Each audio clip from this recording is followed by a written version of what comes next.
Hi, I'm Michael Wright. And I'm Katy Gosset. Welcome to a bonus edition of White Silence.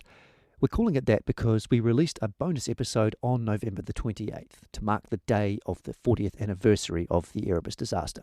And that had stories we'd collected since the podcast was released or that we couldn't fit anywhere else. This bonus episode is a little bit different again. If you followed the news about Erebus, and if you listened to this podcast, hopefully you have, you would have heard on the 28th of November, New Zealand's Prime Minister Jacinda Ardern say something pretty significant. After 40 years, on behalf of today's government, the time has come to apologise for the actions of an airline, then in full state ownership, which ultimately caused the loss of the aircraft and the loss of those you loved. This apology is wholehearted and wide-reaching. We will never know your grief, but I know the time has come to say I'm sorry.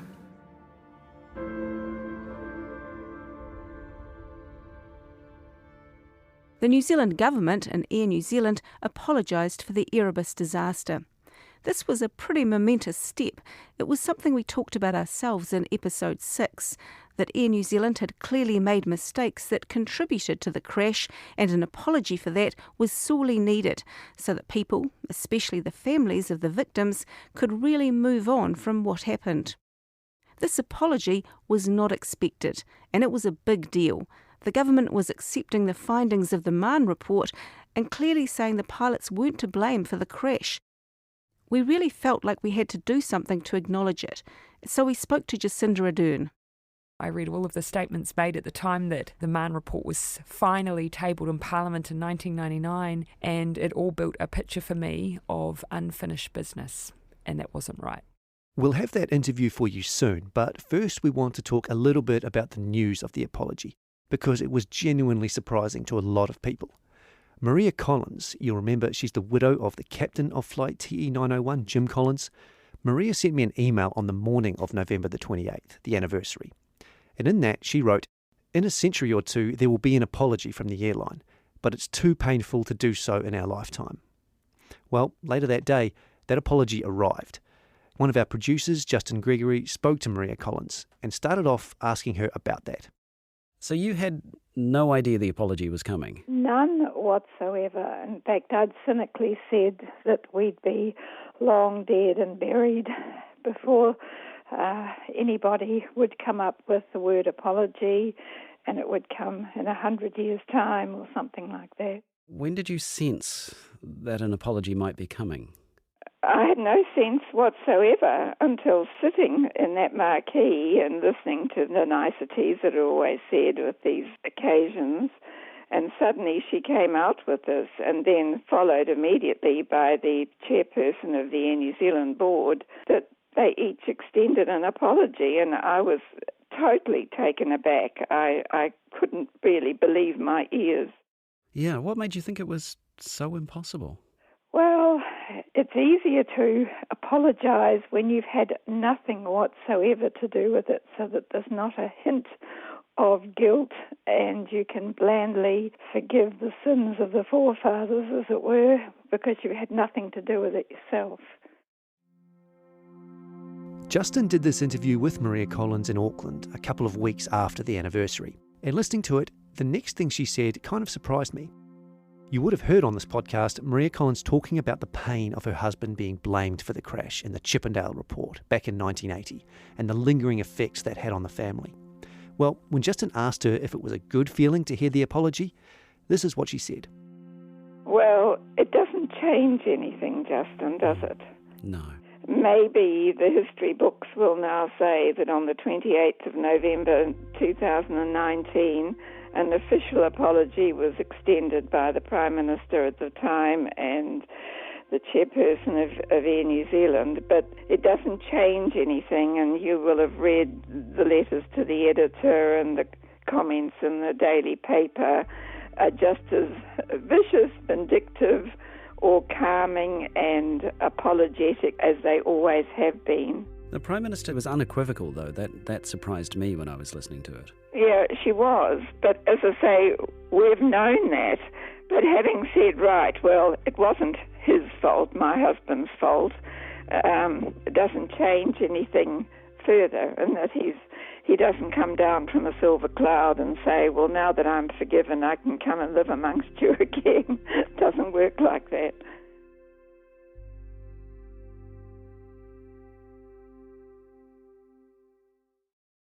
So Maria Collins was happy about the apology, but not jubilant, and she wasn't alone here. We also spoke to Margarita Mann. She's the widow of Justice Peter Mann, the Royal Commissioner who found the crash was entirely Air New Zealand's fault, not the pilots, and that the airline had tried to cover up its mistakes. When Jacinda Ardern apologised, she said the government 100% accepted Mann's findings. Margarita lives in Auckland too, so we sent Justin to see her to ask what she thought about those words. It was by chance that I heard, because a young relative from out of town had texted my daughter and said, hooray, hurrah, and so forth. We said, what's this about? And my daughter happened to have called in. We turned my little iPad on, and this speech came up, and I sat back in my chair, and it was unexpected, yes. And I thought that's really nice. So you were invited to the event on the 28th, but you decided not to go. I don't normally go to any function on that date because I regard it as belonging to the relatives of the people who died and nothing to do with the Commission. Yes, that's their day. Ours came later. There are people who see Peter as one of the victims of the crash. You don't quite agree? Don't know how to answer that. I suppose I could say he had choices. But he was treated badly. That bad treatment, as you'll no doubt know, stemmed from one specific part of Mann's report. It was the part Air New Zealand challenged in court that was overturned and which ultimately led to Mann resigning as a judge. The orchestrated litany of lies. It was one sentence only. And that sentence came about because there were lawyers at the Commission representing Air New Zealand, and he had got to know that they could present more than they were doing. And it annoyed him because they knew better. He said they were taking me for a fool, which I'm not. So he was a man of words. From a little boy, he'd kept books of words that he came across and phrases and so on. And so he felt that he had to express that annoyance, and so he chose those particular words. He used several dictionaries while he was putting the phrase together to be sure that they expressed the right matters. So that's how that sentence came about. And then it went round the world. What would Peter have thought of the apology now? He would have thought it was gracious, but 40 years too late. Yes. It was also too late for David Nicholson's parents. You'll remember David from the podcast. His sister Christine, a young teacher, died in the crash. Their parents were quiet, private people who didn't speak of the tragedy outside the family, but followed every detail of the disaster and all the controversies that followed.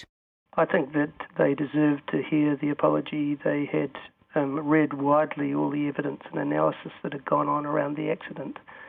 They firmly believe that Justice Mann and the Commission had spoken truth to power, and that the ultimate cause of the accident was in line with Mann's findings, that ultimately Air New Zealand had been responsible at the time for not briefing their pilots on changes to the navigation course.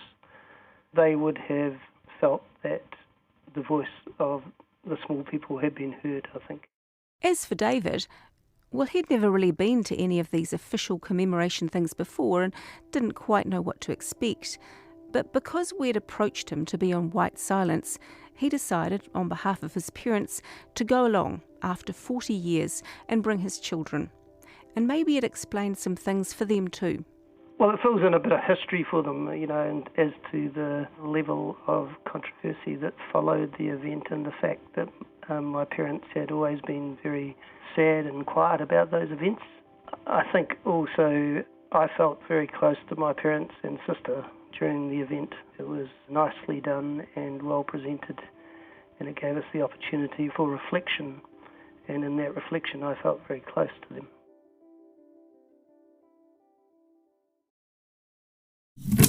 There was a lot of things like that where you'd think, what the From Stuff, a new 12-part documentary podcast. He was into sex every day. The Commune. Sex, drugs, and a guru called Bert. There are crimes, but this isn't a whodunit, it's a whydunit. Good God, adults agreed to this? The Commune. Find it now on your favourite podcast platform or at stuff.co.nz/The Commune. You've already been welcome to Centre Point. Around the time of the anniversary, we heard from the Prime Minister's office that Jacinda Ardern was available to talk to us about the Erebus disaster and her apology. We said, sure, but Prime Minister's schedules being what they are, she wasn't available for a couple of weeks. So we settled on December the 10th for an interview. On December the 9th, another tragedy befell New Zealand when the volcano, Whakaare White Island, erupted while dozens of tourists were on a trip there. At the time of recording, 16 people had died and many more were still critically injured in hospital. It was appalling, and of course our interview was off. But the next day, the Prime Minister was back from Whakatane and had some time. Here's Mike talking with Jacinda Ardern. I was standing up. Oh, yeah. That's tough. No, I didn't want to cancel because I wanted things to be fresh in my mind. I didn't want to forget anything. So, okay, yeah, fair it enough. was recent. This way I can be assured that I will give you as accurate a reflection of events as I can. Cool. I can hear squeaking. That's just someone That's bringing tables in a glass. moving. Thank you, Jane. Right. Prime Minister Jacinda Ardern, thank you for joining us here. Why now? What prompted this? The memorial. This was, I still remember not long after coming into office, there being a conversation about the fact that the 40th anniversary was looming and still we were a nation without a formal national memorial on our shores. And that begged the question, why not? And I remember in reading some of the positioning pieces, people advocating for a memorial and just thinking that it just made no sense to me. So I had, as a new Prime Minister, some conversations with the Deputy Prime Minister and others, and very quickly felt compelled to commit us to the process of establishing a memorial. Now, in my mind, that felt like something that we should be able to do relatively quickly. Of course, I hadn't had experience in developing memorials and the work that they do take. And those who did within the Ministry of Arts, Culture and Heritage said, look, involving families, involving people who will be interested in the design and making sure it's in keeping and captures their views and reflects their sentiment, that's going to take time. And so one of those really important steps in developing the memorial was to meet family members. I still remember that. I wanted to meet them myself. So we had a gathering in Auckland at the Dalmatian Centre in the central city. And I walked into that room and realised that in that moment we had family members there together who had not been with other family members for decades. And I sensed in that moment the huge amount of emotion that still existed around Erebus. That process prompted letters, it prompted conversations. I met Captain Collins' family. I, as a consequence, read Privy Council reports, Mahn's report. I read all of the statements made at the time that the Mahn report was finally tabled in Parliament in 1999, and it all built a picture for me of unfinished business, and that wasn't right. Did you approach Air New Zealand, or did the government approach Air New Zealand? Like, how did it come to pass for the 28th? Yeah, so it was a conversation that, yes, we did start. And so as we were working on the memorial, and as I say, it became clear to me that if we as a government, and I use the word government in a broader term, not just this current government, but governments for a number of years accepted the Mahon report, and we do. Keeping in mind, of course, the Privy Council were at great pains to point out that it was only the language around and natural justice issues related to statements around Air New Zealand that they found against, but not the substantive report itself. So the report stood. The Mahon report stood. And yet, if you accept the Mahon report, and we do, that acknowledged that there was cause, a need for there to be an apology, because it acknowledged the multiple failings, and particularly those that did fall at the feet of an airline owned by the New Zealand government. So in my mind, we had a responsibility. There'd been piecemeal apologies and piecemeal acknowledgements, but no one had actually said the words, "I'm sorry." What did Air New Zealand say when you brought that to them? There wasn't a sense of any resistance to that by any stretch, and they absolutely acknowledged that this was something that we were keen to do as a government. They didn't push back on that at all. And then the conversation really became, what role should they play? Was it appropriate that it be us as ultimately the owner? My view was that for completeness, that Air New Zealand needed to be there too. I didn't know how the apology would be received, even at the moment that I was standing on the podium delivering it. I didn't know whether or not it would be something that even family members wanted to hear. I just knew it was finally the right thing to do. But I did have a strong sense that if it was done without Air New Zealand there, that it may feel incomplete, and I didn't want it to be yet another piecemeal, incomplete acknowledgement. How did you feel then on the podium? It's hard to describe the emotion that was in that room. There were hundreds of family members there. And as I acknowledged and put on record again that this accident did not occur because of pilot error, that it was not their fault, I could see the Collins family, and I could see that had a significant impact. So that meant when it came to an apology part, I could see that there were genuinely people in the room who did not expect it. Why do you think nobody has done this before? I know you can't speak for them, but why don't you think anyone has done this before now? I cannot answer that. I do not know. Do you think someone should have before you? Yes. Look, I do have to acknowledge that time obviously changes a lot, but for those families it changed absolutely nothing. If anything, maybe all it did was lead to the belief that it would never happen. But I honestly, I can't tell you. I can't speak for others, but I also do not know.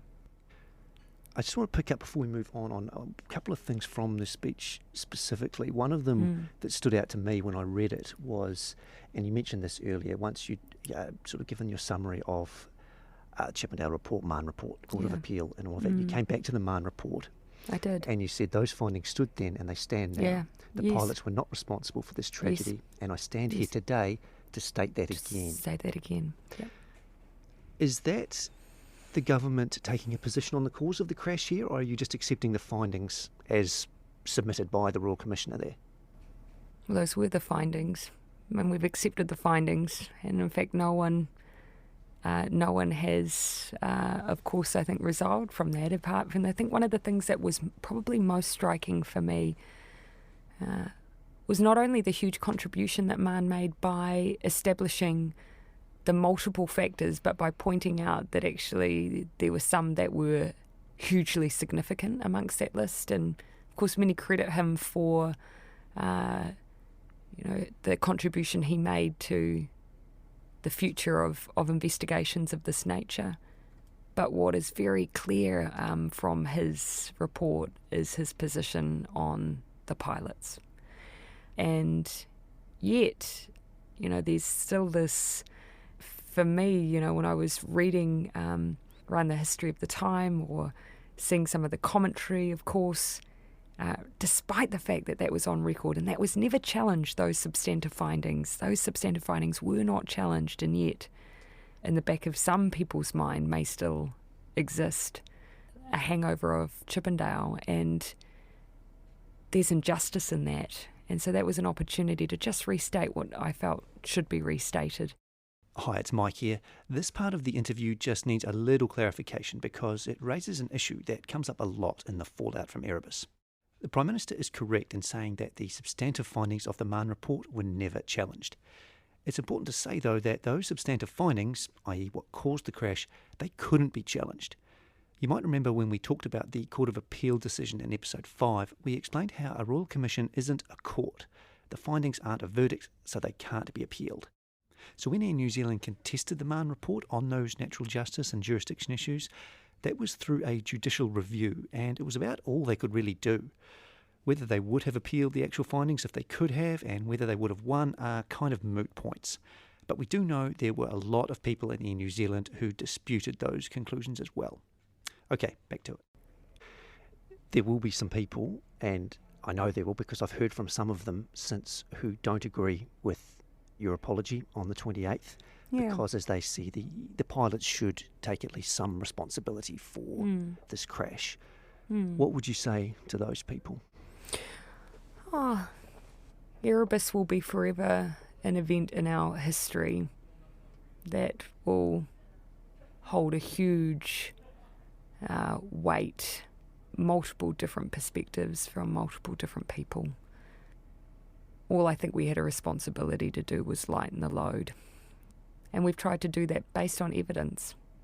Mann's report, it set out all of the different factors. But I think it was also very clear. Did it weigh on you when you were reading that and considering whether or not to apologise as you did? Like maybe, should I do this? Is this the right thing to do? Or was it easy? No, it was, there was, I of course should acknowledge I did this. The only anxiety I had was just whether or not I would be compounding any pain for anyone that had already gone through an enormous amount. I had no desire to do that. I had no desire for anyone to feel it. We were relitigating things that they had found hugely traumatic. And so that I did have that anxiety. But as for the apology itself, I did not question that it was the right thing to do. The one other part of your speech that I'd like to pick up on was the very last thing you said after Dame Therese Walsh had spoken. Yeah. Some say that the past is the past. We cannot change what happened. That fails to consider that our future is shaped by where we have come from. It is shaped by our response to tragedy and injustice and by the people who stand up against it. And then you go on, as we mark the 40th anniversary of an event that remains etched in New Zealand's psyche, we reflect on all that is lost, all that we must learn, and a future that we all must keep striving to make better. Do you think we've learned, as we should have, from Erebus and how to deal with tragedy? I do. Yeah, I do. I'm not sure we do. I look at Cave Creek and Pike River and the earthquakes, particularly the CTV building, and I see all the disillusionment and the heartache that people suffered because of that, the people left behind suffered. And I just see us not dealing with these tragedies anywhere near as well as we should or could even. Do you disagree? There are different elements of lessons here. Have we learned everything we need to learn about ensuring that anyone who goes to work can expect to ensure that their safety is a number one priority and that they return safely at the end of the day? There are still, as you say, lessons to be learned there. And I say that as we're still trying to re-enter Pike River. Have we learned how to make sure that we care for people in the aftermath of tragedy, how to support one another, how to be open about our failings, inquire into them appropriately and make sure that we're transparent? I do think we've learned lessons there. We are not perfect. No one can ever claim that. But we cannot keep learning these lessons in such a painful, horrific manner. Can I just talk about the memorial briefly, because a bit has happened since that was first announced when you spoke to that earlier this year. Was it this year? Was it last year? It was April. Was it this year? My mind I feel has like just it gone might on. have been last year, but must have been this. Was it this year? Forgive me. April last year seems too far. It Anyway, does. April. Hey, Mike here again. The date neither of us can remember here is April 2019. It does. April some year. Yes. When you said that, and a bit's happened since then. There's been some protests and some opposition to that, and some controversy out of that. There's another, as you'll know, delay with the application being lodged. Finally, how do you feel about this now? You've spoken a lot about that then and just now. Would you like to see it go ahead? How do you feel about what's happened since? I remain absolutely committed to creating a memorial. The time has come. There are some things that we need to work through, obviously. Look, we've done our bit, with the Ministry of Arts, Culture and Heritage, and then we're reliant on really the local board side of that process and their engagement with the community and so on. I believe we'll find a way through, but surely there'll be consensus that the time has come. Lastly, as someone who we mentioned in the podcast wasn't born when Erebus happened, as I wasn't, and a lot of people who I think listened to it weren't born or certainly aren't old enough to have a well-formed memory of it, what does it mean to you? I think it's one of those things that shaped New Zealand in many, many ways. It's, etched in the collective memory of many. And at some points when I was working through all of the different statements that have been given, there was often the sentiment included within it that, people wanted to let sleeping dogs lie. They didn't wish to dredge up the past. And that's why, for me, that reference at the end of the apology, the past is never just the past. Erebus impacted people forever. And I think we had a duty to acknowledge that until we did what needed to be done and acknowledged that impact and also what was unsaid, I feel like we were never giving people a place to put down their grief. And I think that was our job. Regardless of whether I was born, I feel the impact of Erebus on New Zealand. Did you know anyone? Did you have a family or friend connection to it at all? No, I didn't. And in fact, it feels relatively rare. But actually, I have heard my parents talk about knowing people. I've collected many, many stories since being in this role, since working on the memorial, since working on the apology. One in particular on the day of the apology, a gentleman shared with me that he was at the terminal that day and he still remembers a young man there waiting for his girlfriend playing his guitar. Simple memories that I think have really changed people's lives forever. Do you think, or do you hope even, that this might not draw a line through the Erebus controversy, what's happened in your speech on the 40th anniversary, but do you think it might go some way to helping get there? I think regardless, I cannot assume or begin to assume what will give people, loath to use the word, because I don't know that you ever get closure or any sense of that from something like Erebus. I just wanted to give people a space where they could put down their grief. There'd been so many blockages to that.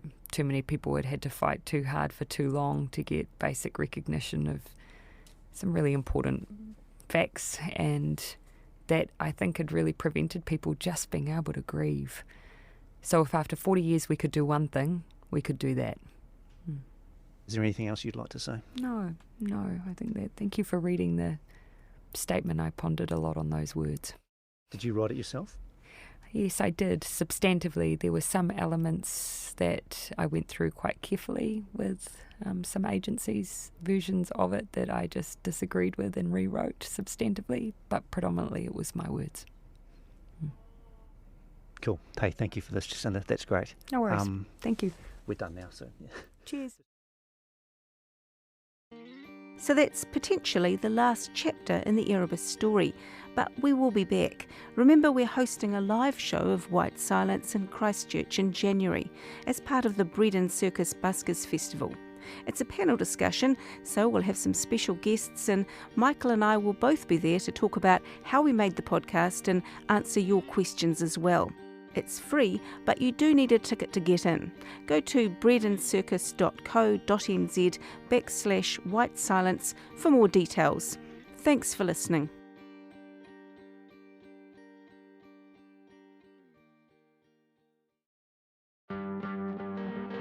White Silence is a joint production by Stuff and RNZ, written, presented and produced by Katy Gosset and me, Michael Wright. Our executive producers are Justin Gregory and Tim Watkin for RNZ, and for Stuff, Carol Hirschfeld, Keith Lynch, John Hartevelt, Kamala Heyman and Adam Dudding also helped produce this podcast. This episode was engineered by Alex Harmer. You can subscribe to the full 8-part series at Apple Podcasts, Spotify and other podcast providers. You can also go to the Stuff and RNZ homepages to listen or get details on how to subscribe. If you enjoyed this, you can check out other Stuff and RNZ podcasts like Gone Fishing, Killjoy, Black Hands, The District or New Zealand Wars.